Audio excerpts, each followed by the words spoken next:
In this video, I'm going to show you how to work with the Infragistics NetAdvantage Web Hierarchical Data Source. The Web Hierarchical Data Source essentially is a control that goes on the form that allows you to string together and relate multiple disparate data source components. So to get started, I'm going to need a script manager on the form because this is an AJAX control. Rather than using the built-in Visual Studio script manager, I'm going to use the Infragistics web script manager that's part of my NetAdvantage toolbox that we see here. The reason why I always want to use the web script manager from Infragistics is because it gives you JavaScript IntelliSense support. So whenever you want to write some JavaScript in your ASPX page, you'll get IntelliSense for any of the objects that you type that are Infragistics objects. Also, you get CDN support, so Content Delivery Network support is built in, meaning that all of your NetAdvantage powered applications will essentially pull their images and JavaScript files and CSS files from a vast array of Content Delivery Network servers throughout the entire world. So that's a great benefit. Just throw this on your form, use this, and all your NetAdvantage images and other assets will come from servers that we have already uploaded to. So that's a great feature. I'm also going to need a web hierarchical data source. This is going to be used to string together multiple data source components. I've added a Northwind Microsoft Access database file to my application. This is basically for the demo to have just a simple data source, but you can have any kind of data source for your enterprise application. The next thing I'm going to do is create a couple of AccessDataSource components that points to the various entities that exist within the Northwinds database. So let's add 3 of them, 1, 2, and 3, and let's configure each one of them. So let's just change the IDs.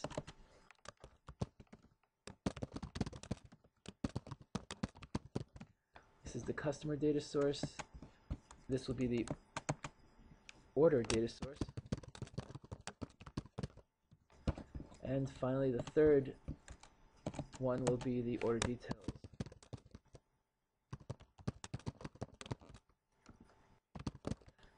Now let's configure each one of these to point to the various entities within the data source.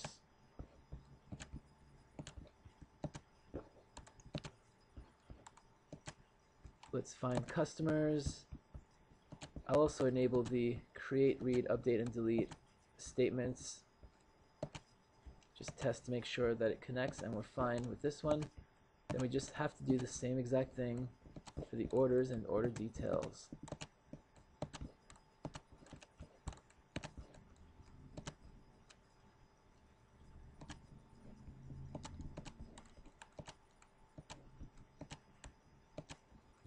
Okay, one more to go.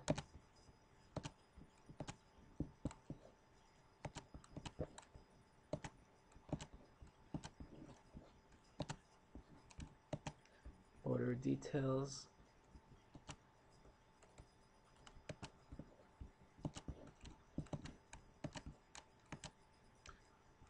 And we're done. So now that we have 3 different data source controls, we can configure the web hierarchical data source to connect all 3 of these in a related manner. The great thing about web hierarchical data source is that you can have any type of data source component on your form and relate them all together. You could have XML data source, SQL data source, object data source, all pulling data from disparate data stores, and you could wire them all up together to give you an actual mini relational database within the context of your application. So let's click on the Web Hierarchical Data Source Smart Tag and click Configure Data Source. This gives us a really great dialog that was designed by the Infragistics User Experience and Interaction Design departments, which is very serious about creating a wonderful developer experience as well. So we want to make sure that our developer customers have a great time and good experience while creating applications with NetAdvantage. So to get started, we could click on Add View. Right now, you can see by looking at this visual representation of our data model that we have nothing in here.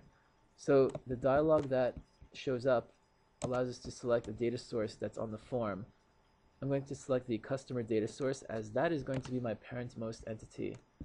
If you have multiple views within a data source, you can also select them from this dropdown. However, the data source controls that I'm using only have a default view. Click OK.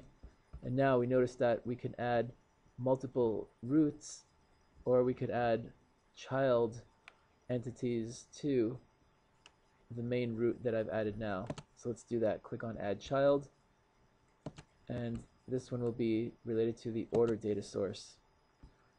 You also have this little section of the user interface that allows you to define the relationship. The relationship that you wish to define does not have to necessarily be the same exact relationship as the data model that exists somewhere else within your system.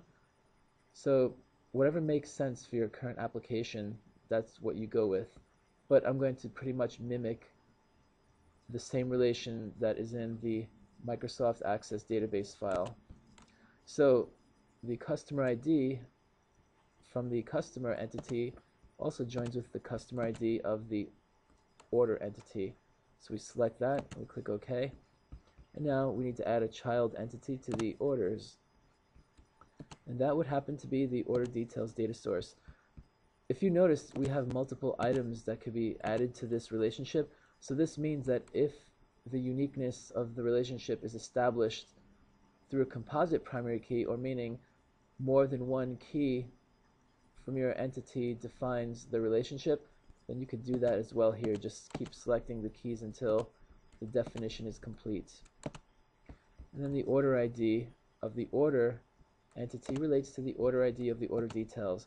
And that's about it. That's how I defined the relationship with these three various data source components.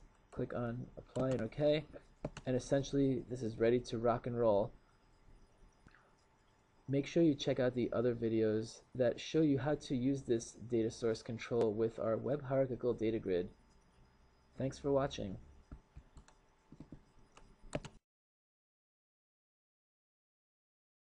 Infragistics. On the web at infragistics.com.